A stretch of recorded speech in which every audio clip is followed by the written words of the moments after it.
ಇನ್ನು ಇತಿಹಾಸದಲ್ಲೇ ದೊಡ್ಡ ಮಟ್ಟದ ದಾಳಿಗೆ ಮುಂದಾಗಿದೆ ಇಸ್ರೇಲ್ ಅನ್ನುವಂತಹ ವಿಚಾರ ಗೊತ್ತಾಗ್ತಾ ಇದೆ. ಇರಾನ್ನತ್ತ ನುಗ್ಗಿದಾವೆ ಇಸ್ರೇಲ್ನ ಬರೋಬ್ಬರಿ 200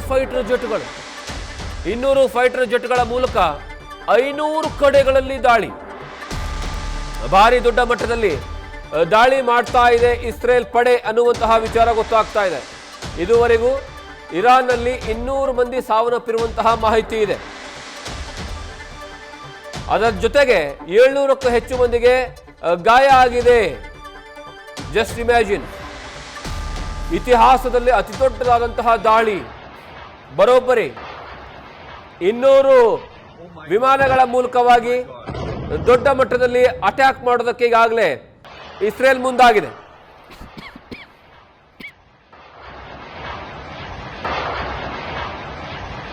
Oh my God. Oh my God.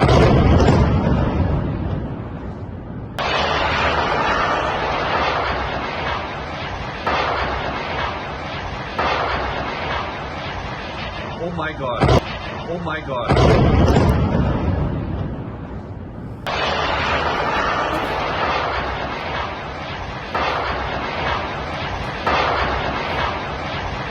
Oh my God. Oh my God.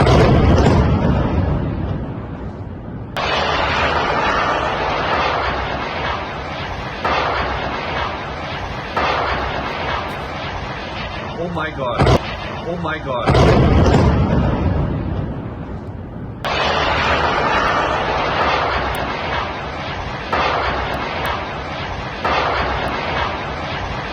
Oh my God.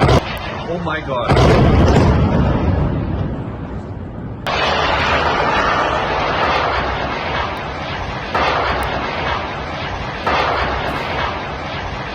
Oh my God.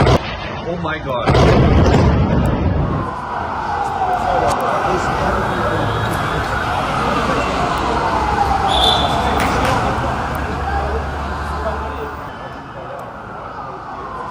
ಇತಿಹಾಸದಲ್ಲಿ ಅತಿ ದೊಡ್ಡ ಪ್ರಮಾಣದ ಫೈಟರ್ ಜೆಟ್ಗಳ ಮೂಲಕವಾಗಿ 200 ಫೈಟರ್ ಜೆಟ್ಗಳ ಮೂಲಕವಾಗಿ 500 ಕಡೆಗೆ ದಾಳಿಗೆ ಈಗಾಗಲೇ ಇಸ್ರೇಲ್ ಇರಾನ್ ಮೇಲೆ ದಾಳಿ ಮಾಡೋದಕ್ಕೆ ಮುಂದಾಗಿದೆ, ದಾಳಿಯನ್ನು ಮಾಡ್ತಾ ಇದೆ ಅನ್ನುವಂತಹ ವಿಚಾರ ಗೊತ್ತಾಗ್ತಾ ಇದೆ. ಯಾಕೋ ಈ ವಿಚಾರವನ್ನು ನೋಡ್ತಾ ಹೋದರೆ ದೊಡ್ಡ ಮಟ್ಟದಲ್ಲಿ ಯುದ್ಧದ ಕಾರ್ಮೋಡ ಒಂದೆರಡು ದಿವಸಗಳಲ್ಲಿ ಮುಕ್ತಾಯ ಆಗುವಂತಹ ಲಕ್ಷಣಗಳು ಕಾಣಿಸ್ತಾ ಇಲ್ಲ.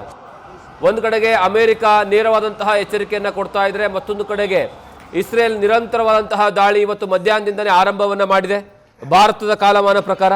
ಹಾಗಂದ ತಕ್ಷಣ ಇದೇ ಮೊದಲ ಬಾರಿಗೆ ದಾಳಿಯನ್ನು ಮಾಡ್ತಿರೋದಲ್ಲ.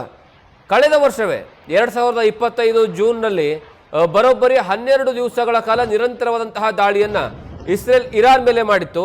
ಆದರೆ ಅದರ ತೀವ್ರತೆ ಇಷ್ಟು ಪ್ರಮಾಣದಲ್ಲಿ ಇರಲಿಲ್ಲ, ಆ ತೀವ್ರತೆ ತುಂಬ ಕಡಿಮೆ ಇತ್ತು. ಆದರೆ ಈ ಬಾರಿ ಮಾತ್ರ ಅದು ಫುಲ್ಲಿ ಪ್ಲ್ಯಾನ್ ಮಾಡಿಕೊಂಡು ಎಲ್ಲ ರೀತಿಯ ಪ್ರಿಪ್ರೇಷನನ್ನು ಮಾಡಿಕೊಂಡು ಈಗ ದಾಳಿಯನ್ನು ಮಾಡ್ತಾ ಇದೆ. ನ್ಯೂಸ್ ಫಸ್ಟ್ ನಿರ್ಭೀತಿಯಿಂದ ನಿಮ್ಮ ಪರವಾಗಿ.